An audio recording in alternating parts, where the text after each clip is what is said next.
Now, what did he tell them was going to happen? Number one, this is what Jesus said. He gives three essential points. Look at verse 15 of chapter 24. First, the trouble leading up to Christ's coming kingdom rule will start with one man's actions in Jerusalem's holy place. Look what verse 15 says. Therefore, when you see the abomination of desolation spoken of by Daniel the prophet standing in the holy place, whoever reads, let him understand. Now, that's a complicated verse. Jesus is citing an Old Testament passage from Daniel. And Jesus said a person, he calls them the abomination that causes desolation, and he says they're going to stand in a place. Well, let's just unpack this. What is when it says they're standing in the holy place? Well, that word is used, that expression, holy place, is used 54 times in the Old Testament. 100% of the time, it's the temple, or before the temple, the tabernacle. So all 54 in the Old Testament, it's the tabernacle or the temple. In the New Testament, it's used 5 times, primarily in Hebrews, every time referring to the holy place of the temple, like Herod's temple, Solomon's temple, using of the place where the Ark of the Covenant, where the menorah, where the bread, the showbread, in the altar of incense, and the brazen, all those things, that was called the holy place. Now look what he says. When you see this person, the abomination that causes desolation, spoken of by Daniel, standing in the holy place, the temple that's in Jerusalem. Now that's led to a lot of people saying, wow, this has already happened. That's Antiochus, or that's the Romans when they came because there's no temple there today. Yeah, but God said there's a temple there in the tribulation. It's in Revelation 11. John says there's a temple. He sees it. He talks about it. Paul says there's a temple. Paul says the very same thing. Paul says in 2 Thessalonians that the Antichrist is going to be in the temple. What temple? The temple that's in Jerusalem. So basically, Jesus says the trouble that's going to cause his coming kingdom rule is when a certain person, this abomination that Daniel talked about. Now, real quickly, just keep your place there and turn back to Daniel chapter 9. Remember we were in 7 last time. Skip forward to chapter 9.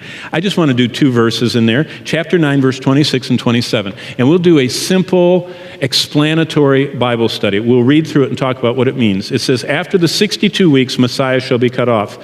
What 62 weeks? Well, it's the time between the rebuilding of Jerusalem and Jesus being crucified.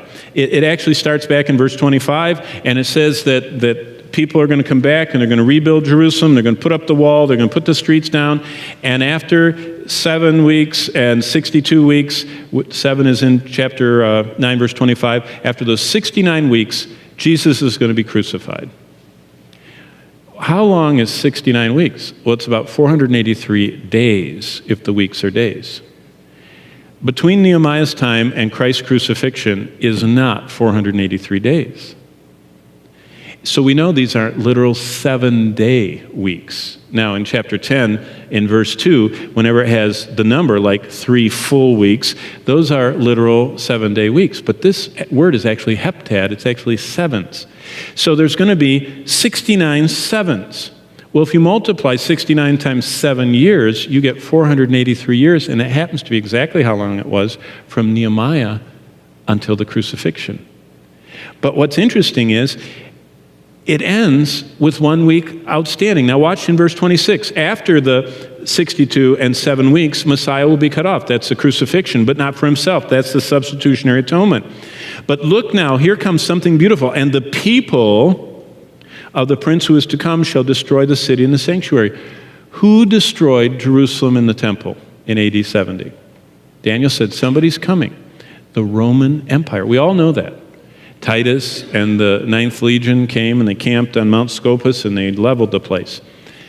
So look what it says in verse 26. The people who destroyed the city and the sanctuary are going to have a prince who is to come. That's where, if you've ever heard in your mind of the revived Roman Empire, it doesn't come from Hal Lindsey or John Walvoord or John Darby. It comes from Jesus Christ and Daniel. And God says that the Roman Empire is going to resurface in the future. The same people that destroyed Jerusalem in AD 70 are coming back. Well, actually, they never left. They've just kind of been fragmented. And every piece of the old Roman Empire has had its day in the sun. Every part of the Roman Empire has ruled a vast amount of this earth, the last one being Britain, who ruled bigger empire than anybody's ever ruled. But those people, the revived Roman Empire, is going to have a leader. He's called the Prince in verse 26. Now look at him being talked about in verse 27. Then he, who is that? The Prince who is to come, the revived Roman Emperor, who the Bible calls the Antichrist. He, and look at this, shall confirm a covenant with many for 1 week. There's the other week. And how many? Is it 7 days? No. It's in context. It's 7 years. 1 week of years. 7 years. That's how we get the 7-year tribulation. Right from here. 1 week. It's 7 years.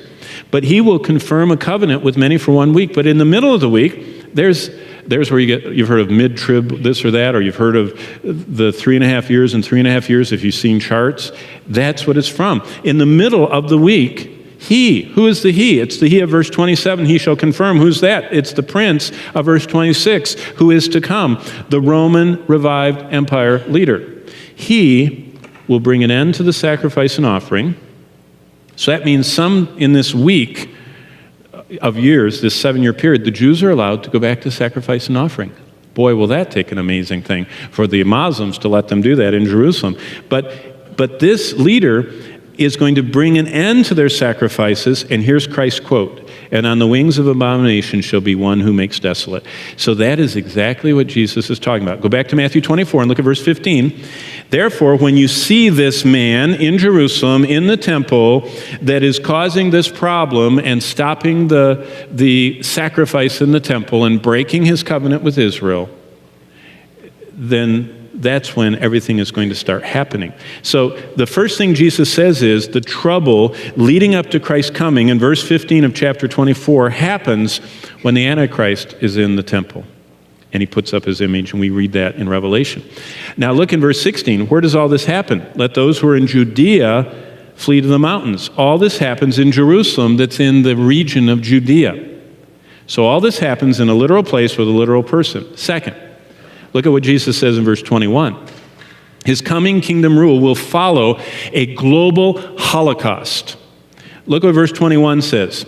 It says, for then there will be a great tribulation. Now we're finding where that term comes from. Where the 7 years comes from, it's from what Jesus said is in Daniel. Where does the term, the tribulation, come from? It's right here. Jesus is the one that introduces us to the Great Tribulation. You know, and a lot of people say, well, this is all describing AD 70. Okay, let's let Jesus tell us if this is describing AD 70. Jesus says, for then there will be a great tribulation such as not been since the beginning of the world until this time, nor shall ever be. And unless, verse 22, those days were shortened, no flesh would survive. Have 1 million people ever been killed in a battle like were killed in the siege and destruction of Jerusalem in AD 70? Over and over again. 20 million to 50 million in World War II? How many million in World War I? How many million since? 100,000 already in Syria.